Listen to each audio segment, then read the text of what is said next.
नमस्कार दोस्तों, कैसे हैं आप सब? उम्मीद करता हूँ आप लोग बहुत अच्छे होंगे। दोस्तों, आज का हमारा टॉपिक है यूएस प्रेसिडेंट डोनाल्ड ट्रंप ने जिस तरीके से ऑपरेशन कंडक्ट किया वेनेजुएला के अंदर और उनके प्रेसिडेंट को अरेस्ट किया।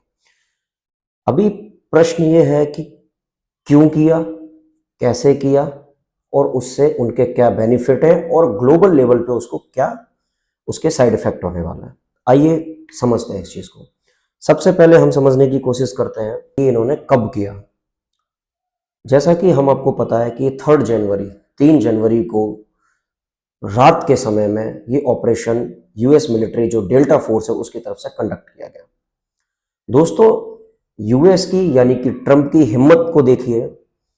3 जनवरी के दिन के समय वेनेजुएला के प्रेसिडेंट जिनको किडनैप किया निकोलस मादुरो, उनकी पत्नी के साथ रात में किडनैप किया है और दिन के समय में चाइना का डेलीगेशन आया हुआ था वेनेजुएला में, जिसकी मीटिंग वेनेजुएला के प्रेसिडेंट के साथ शाम तक चालू रही। शाम को जब मीटिंग फिनिश हो गई, रात हो गई, रात में सब सो गए। उसी 3 जनवरी की रात को, रात के कुछ 2:45 का टाइम था, उस समय पर ये ऑपरेशन कंडक्ट करके और निकोलस मादुरो को उनकी पत्नी के साथ अरेस्ट कर लिया गया। अभी सवाल है कि आखिर ये क्यों किया? ये बड़ा प्रश्न है। आखिर इनको मादुरो से क्या प्रॉब्लम थी, इन्होंने क्यों किया? तो देखो दोस्तों, आज की डेट में ट्विटर पे अभी बहुत ज़्यादा ये एक लाइन है जो वायरल हो रही है। ऐसा कहा जाता है कि विश्व के अंदर वो कोई भी जगह जहाँ पर ऑयल मिलता है या बड़ी मात्रा में रेयर अर्थ मटेरियल मिलते हैं और यदि उस कंट्री के पास में न्यूक्लियर नहीं है तो उस पे बिना बोले यूएस का दावा हो जाता है। ये चीज़ ट्विटर पे बहुत ज़्यादा वायरल हो रही है इस समय और कहीं कुछ हद तक ये चीज़ सही भी है, क्योंकि डोनाल्ड ट्रंप की या कहिए कि यूएस के अंदर जितने भी प्रेसिडेंट रहे हैं उन लोगों की हमेशा से ये एक कह सकते स्ट्रेटजी रही है कि जब भी कहीं पर कोई भी रेयर अर्थ मटेरियल मिले या चाहे ऑयल मिलता हो तो वहाँ पर ये लोग कुछ ना कुछ कर, चाहे तो वहाँ की गवर्नमेंट गिरा देंगे या वहाँ पे मिलिट्री ऑपरेशंस करेंगे। और अगर नहीं भी ऑपरेशन करते हैं तो उनके जो बड़ी डेजिग्नेशन पोस्ट वाले प्रेसिडेंट हैं, प्राइम मिनिस्टर हैं या जो भी वहाँ के मैनेजमेंट बड़ी अथॉरिटी है, उनको ये लोग अपने अपने हिसाब से खरीद फरोख्त करते हैं या प्रेशर बनाते हैं, उनको धमकियां भी दी जाती हैं। ऐसे बहुत सारे केसेस आए हैं। अभी आते हैं वेनेजुएला में आखिर ऐसा क्या हुआ। वेनेजुएला में दोस्तों, विश्व का, आप जिस तरीके से जानते ही होंगे कि विश्व का सबसे बड़ा रेयर अर्थ मटेरियल ऑयल भंडार इन सभी में से एक है वेनेजुएला, जिसमें से अगर मैं आपको बताऊं 300 बैरल रिजर्व ऑयल केवल और केवल वेनेजुएला के पास है। 300 barrel oil, 4 billion ton iron, 200 trillion cubic feet of natural gas का रिसोर्सेज है वेनेजुएला के पास में, 8000 टन गोल्ड का रिजर्व है एंड पूरे वर्ल्ड के अंदर जो फ्रेश वाटर है उसका 2% फ्रेश वाटर केवल और केवल वेनेजुएला के पास है। अब इससे आप समझ सकते हैं दोस्तों कि डोनाल्ड ट्रंप ने ऐसा क्यों किया। उससे भी बड़ा प्रश्न कि ये कब से ऑपरेशन करना चाह रहे थे, क्योंकि इस इतने बड़े लेवल का जो ये ऑपरेशन हो गया, ये कोई 1-2 दिन का काम नहीं हो सकता है। इसकी प्लानिंग काफी समय से चल रही थी। ये जो ऑपरेशन की प्लानिंग है इन्होंने आफ्टर कोविड, जी हाँ आप सही सुन रहे हैं, 2020 जब कोविड था उस समय से वेनेजुएला पे अटैक करने का सोच रहे थे, लेकिन कुछ एक रीजंस की वजह से कि उनकी गवर्नमेंट में प्लस माइनस हुआ, टर्म आई फिर गई, फिर वापस से ट्रंप आ गए, अब जाकर के उन्होंने इस ऑपरेशन को कंडक्ट किया। अभी दोस्तों सवाल ये है कि आखिर क्या इतना आसान होता है किसी भी एक देश की फौज किसी दूसरे देश में आए और इतनी आसानी से उसमें न केवल अटैक करे बल्कि प्रेसिडेंट को रातों रात उठा के लेके चली जाए? और उस देश की आर्मी क्या कर रही थी, फोर्स क्या कर रही थी, एयरफोर्स क्या कर रही थी, वहां का रडार सिस्टम क्या कर रहे थे, क्यों उन्होंने कैप्चर नहीं कर पाया? तो दोस्तों सिंपल सी बात है, हमारे भारत में एक कहावत है, घर का भेदी लंका ढाए। जी हाँ दोस्तों, आपने बिल्कुल सही सुना।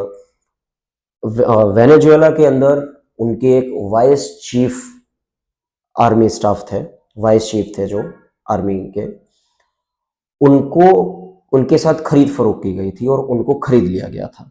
जिस तरीके से ऑलरेडी टाइम्स ऑफ इंडिया ने दिया ही हुआ है, उन्होंने काफ़ी समय से यूएस की साइड से प्रेशर जा रहा था उनके ऊपर और फाइनली अब है कि उनको खरीद लिया गया था। अभी क्या हुआ कि वो व्यक्ति, चूंकि आर्मी स्टाफ है, वो भी वाइस आर्मी स्टाफ है, तो उन्होंने एक छोटी से छोटी और बड़ी से बड़ी सारी डिटेल्स अपनी देश की यूएस मिलिट्री को सप्लाई कर रहे थे। इवन की जो मादुरो है वेनेजुएला के प्रेसिडेंट, वो किस रूम में रहते हैं, कब खाते हैं, कहाँ सोते हैं, क्या कर रहे हैं, कितना उनके पास में सिक्योरिटी है, सारी चीजें सारा डिटेल दे करके रखा था। उसके बाद में ये यहां तक बताया था कि अगर आप फाइटर जेट से हमारे यहाँ एंटर करते हो तो हमारे यहाँ कितने रडार हैं, कौन सा रडार पहले कैप्चर करेगा, तो एवरीथिंग, सारी चीजें उन्होंने उनको शेयर ऑलरेडी कर रखी थी। तो जिस वजह से आर्मी को, जो यूएस की मिलिट्री है, आर्मी है, डेल्टा फोर्स जो है, उसको बहुत ही ज्यादा इजी हो गया था वेनेजुएला पे अटैक करना, क्योंकि आज की डेट में वॉर बाद में होती है, पहले सारी की नॉलेज ली जाती है, वहां पे क्या है, कैसा है, कैसे अटैक करना है, तो एवरीथिंग, तो वो सारा डेटा डिटेल उनके पास में पहले से ही पहुंच चुका था। उसी टाइम पर केवल एक अटैक नहीं हुआ है, यूएस ने वेनेजुएला के ऊपर सबसे पहले साइबर अटैक किया है। जब अटैक किया तो वहाँ की जो पावर ग्रिड थी उसका सॉफ्टवेयर डेड हो गया। उसके बाद में इनके एक साथ 150 से ज़्यादा फाइटर जेट आए हैं, जिसमें से मल्टीपल अलग अलग तरीके के फाइटर जेट थे, जिसमें B2 बॉम्बर भी था, F-35 भी था, जिसको आज की डेट में विश्व का सबसे फास्टेस्ट फाइटर जेट कहा जाता है, वो भी था। तो इस तरीके से काफ़ी थे, चिनूक हेलीकॉप्टर भी आया हुआ था, उसमें सारी चीज़ें थी। तो इन्होंने सबसे पहले साइबर अटैक किया, वहाँ के नेविगेशन सिस्टम को ऑफ कर दिया, बंद कर दिया, क्रैश कर दिया। उसके बाद में जितने भी सेफ्टी फीचर वाले एप्लीकेशन थे, सॉफ्टवेयर थे, सेंसर थे, अलार्म थे, वो सारे हैक किए इन्होंने। उसके बाद में पावर ग्रिड का सॉफ्टवेयर हैक किया। उसके बाद में पावर ग्रिड के ऊपर बॉम्बिंग की, जिससे कि उनकी पूरी सिटी के अंदर की इलेक्ट्रिसिटी कट हो गई, पावर कट हो गया। उसके बाद में इन्होंने विद इन 9 सेकंड के अंदर 12 से ज्यादा रडार ब्लास्ट कर दिए। जी हाँ दोस्तों, और आपको बता दूं कि ये रडार वेनेजुएला के पास में सारे के सारे रडार इन्होंने चाइना से परचेज किए हुए थे। जी हाँ, ये सारे चाइनीज रडार थे जो कि 12 की क्वांटिटी में थे, और 9 सेकंड के अंदर यूएस मिलिट्री ने चाइना के सारे रडार ब्लास्ट कर दिए, और चाइना का कोई सिंगल एक भी रडार उसको कैप्चर नहीं कर पाया। इसीलिए कहते हैं कि चाइना की चीज पे कभी भरोसा नहीं करना चाहिए। इसके बाद में दोस्तों डेल्टा फोर्स अंदर आई, उनको सारी लोकेशन पता थी कि प्रेसिडेंट कहाँ पे सो रहे होंगे। वो लोग अंदर गए, जा करके उनको अरेस्ट किया। अरेस्ट करने के बाद में उनको पता था कि कहीं ना कहीं कोई पड़ोसी देश अगर कोई हरकत करता है वेनेजुएला के सपोर्ट में, या वेनेजुएला भी कोई अगर हरकत करता है, तो उसके लिए उन्होंने इस लेवल की प्रिपरेशन की हुई थी कि जो नेवल ब्लॉक है, जो नेवल एरिया था, वहां पर उन्होंने आप उनकी पूरी नेवल फोर्स उतार के रखी हुई थी। तो नेवल ब्लॉकेज भी कर रखा था, आसमान से पूरा फाइटर जेट आ रखे थे, आर्मी को अंदर घुसेड़ दिया था, डेल्टा फोर्स को। तो किसी भी तरीके से वो लोग बच नहीं पाए या कोई रिएक्ट नहीं कर पाए, उस तरीके की उन्होंने प्रिपरेशन ऑलरेडी करके रखी हुई थी। दोस्तों ये सब होने के बाद पूरी दुनिया कह रही है कि ये गलत हुआ, लेकिन यूएस को इससे कोई फर्क नहीं पड़ता। यूएस ने डेमोक्रेसी जैसी चीजों को वो कुछ समझता ही नहीं है। आज की डेट में जिसके पास पावर है उसी की दादागिरी चलती है, डेमोक्रेसी नहीं है, वहां पे दादागिरी है।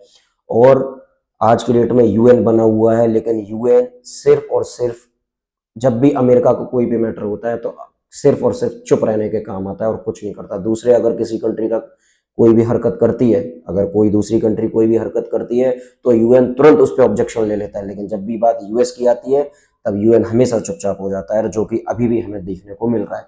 ये कंप्लीटली गलत है, इसका सभी को मिलकर विरोध करना चाहिए।